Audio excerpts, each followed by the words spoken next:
The frequency table shows the heights in centimetres of 40 flowers, and we're asked to draw a cumulative frequency graph. As we want to draw a cumulative frequency graph, and we've only got the frequency, our first step is to add an extra column for our cumulative frequency. Our cumulative frequency is just the running total of our frequency. Hence, our first cumulative frequency is just our frequency, which in this case was 3. To find our next cumulative frequency, we just add on. So 3 add 6 will give us 9. To get our next cumulative frequency, we just add on again. So 9 add 13 gives us 22. And we repeat this process. 22 add 11 will give us 33. 33 add 4 will give us 37.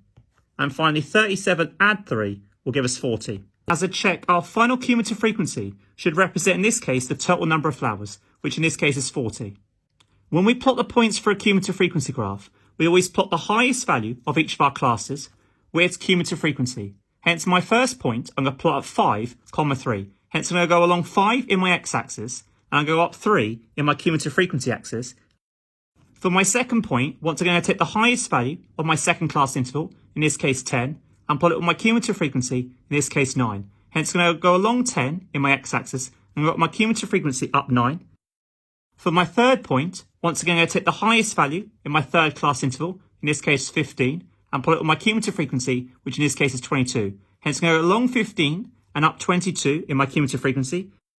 For my fourth point, once again, I'm going to take the highest value in my fourth class interval, in this case 20, and plot it with my cumulative frequency, in this case 33. Once again, go along my x-axis to 20 and up my cumulative frequency up to 33.